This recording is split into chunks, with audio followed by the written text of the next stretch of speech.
everyone, it's Shannon Clement. I'm here with Scott Ballam. We're from the social recruiters, and we're going to talk today about the recession and employment ads and recruitment marketing. Scott and I have been in the digital marketing industry for the last 20, 30 years combined-ish, quite a long time. And we have gotten into social recruitment just over the last few years, especially during the pandemic, working with clients to expand their pools of talent and try and get hires quicker. So today we're going to talk about the looming recession and what that means to social recruitment. I know it's debatable whether we're in it or whether on the cusp of it, but regardless, there's things that you can do on the recruitment side to automate and get that talent in. So I'm going to hand it over to Scott and we'll start our podcast. Yeah, so I think the big question that everyone wants to know the answer to is, are we in a recession? And I don't think it's officially been stated yet. I know that we're in a position that we haven't really seen before as far as economic climate. Obviously, we've been through the global financial crisis in the past, and this one's a little different in the way that it seems to be affecting recruitment and employment as a whole. As of November, unemployment rates were at 3.7% in North America. So that has put a little bit of pressure on both employers and recruitment process as a whole. So the question is, how is recession going to affect recruitment? And is there a way to kind of navigate through that? Yeah, and when it does affect recruitment, in what sectors does it affect it? What industries? What types of jobs? Are there jobs that will always be in demand that recruiters will need to find talent for on an ongoing basis? The different sectors are going to be affected in different ways. We've already seen it with the tech sector. Definitely. With some massive layoffs at larger firms. Mind you, those developers that are really good are always in high demand. People with technical skills can, usually find employment somewhere, especially now that you can work remotely and you don't have to go into an office close to where you live. So that expands your options. But we've seen, quite a few sectors that are on the rise. They're needing to hire people, especially seasonally, in the construction field, in healthcare, and those fields are always going to need talent. It obviously puts a lot of pressure on recruiters and employers when you have less applicants in the pool to try and pull from. 3.7% unemployment rate, meaning across the board, every industry has less people to choose from. Usually that means that a lot of those people are already employed, so you're technically poaching or looking for people that are already employed to navigate to another position. So, there's a number of questions that pop up that we hear is, well, how do we do that? What's the best approach to bring people from another job? What can you say, Shannon? What do you think the best approach is what can you do to ensure that you're getting eyes on a position that's coming out? Well, to really expand the reach, that's where we've seen social recruiting work really well, on LinkedIn, on Facebook, on Instagram, depending on who the audience is. When you have like a full funnel starting from awareness of an employer and their value add to an employee, all the way to marketing a specific job through job ads, and then getting those people to a landing page and then potentially retargeting them in the future. That's the funnel that is going to drive more qualified candidates that would be interested in a job. Obviously, there's other ways to do it. Like, recruiters have been doing this for years, working one-on-one and building their lists and talent pool. But the social recruitment system is really more for amplifying that, especially for high demand jobs where they're constantly looking for people. Maybe there's a high turnover, Or it's and seasonal, like you said before. yeah, Yeah. exactly. Yeah, so that there needs to be a system in place to always find applicants in those situations. And, I'm not going to say it's recession proof. It might be affected a little bit by the recession, but definitely not as much as some other sectors like government or, sectors that kind of fluctuate up and down and those people are finding out about jobs in different ways. But really, at the end of the day, we've seen money talks. And if you're in one of those jobs that is seasonal and you're looking to make some money and make that money fast, that value proposition has to be front and center. And you have to get that message across, to a very wide audience.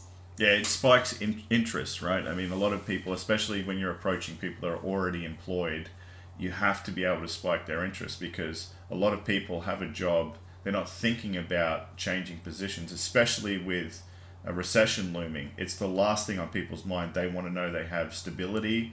They've got that where they currently are. For them to take the next step, it has to be an offer that really entices them. And I think from an employer standpoint and a recruitment agency, they need to understand that. This is a tough time for recruiters, obviously.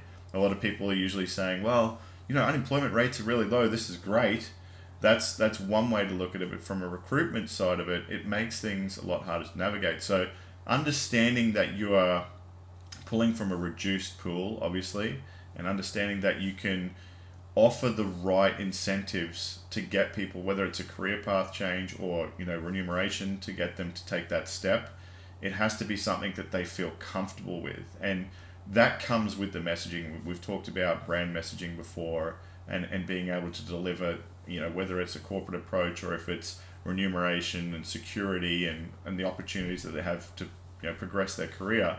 They're all important things to have on that recruitment ad, whether it's on your retargeting process. You mentioned before about construction.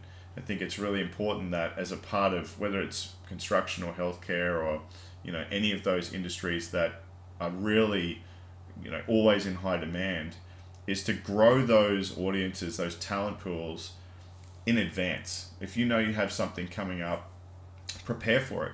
If construction, that construction you need 1,000 plus laborers or people that need a certain position. There's a huge volume for them.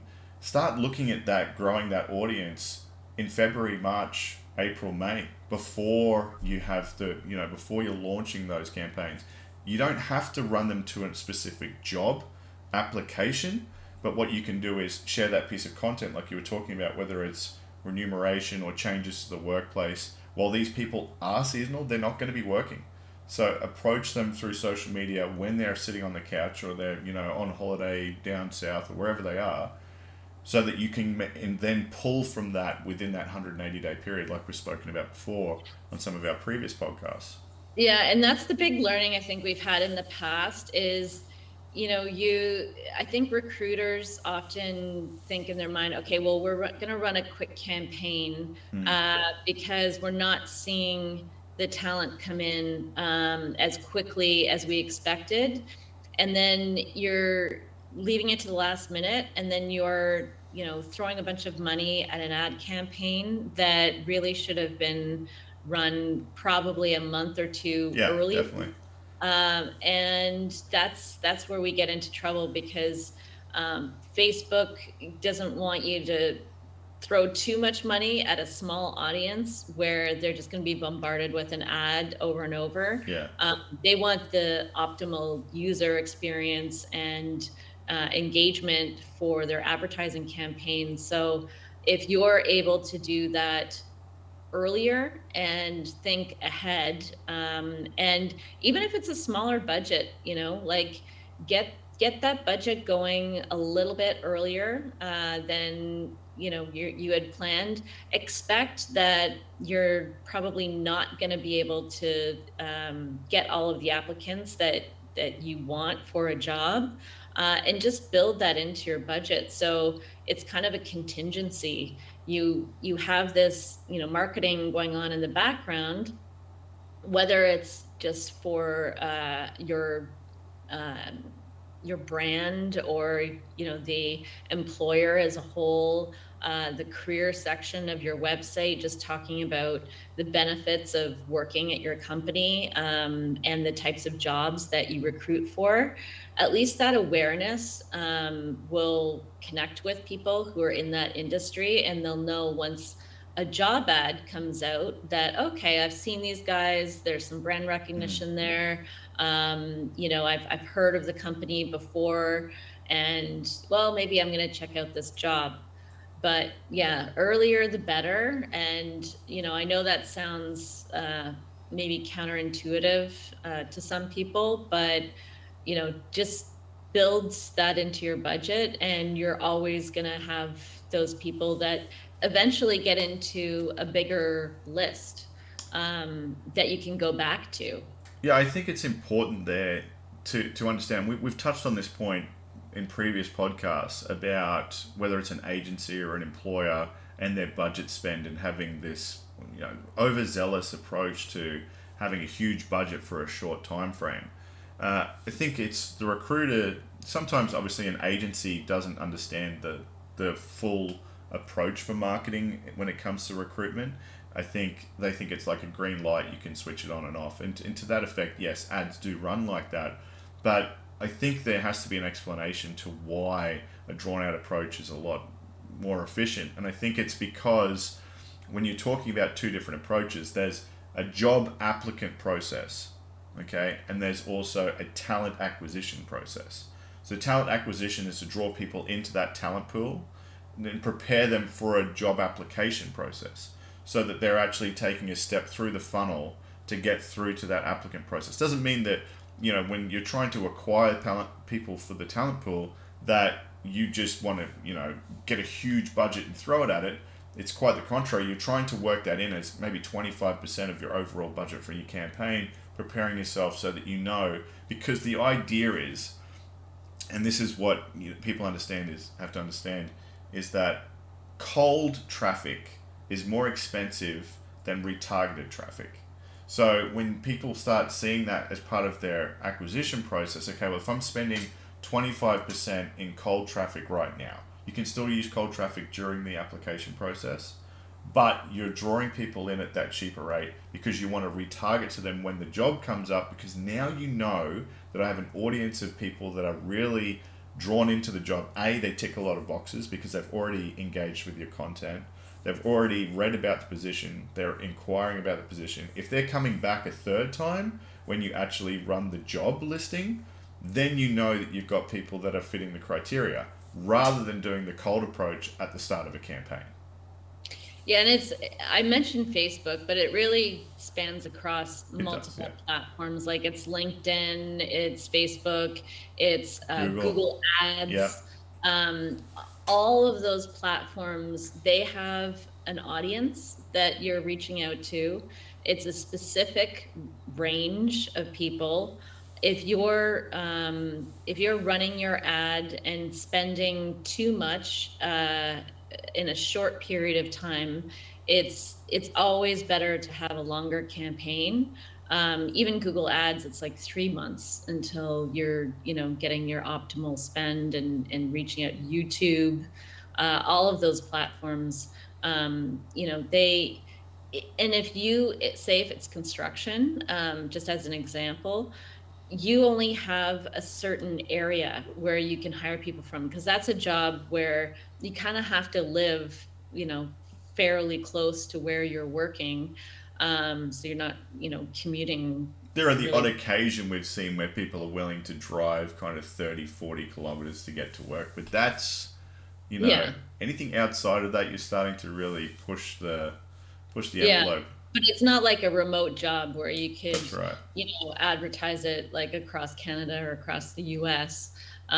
With jobs that are in a specific area, that's even harder because you have a really small group of people that you're targeting. And then, those people might not be on those platforms when you're That's advertising. right. That perfect candidate could be on that platform a month after you run your campaign, and then you've decided after that month that you're done. That's right.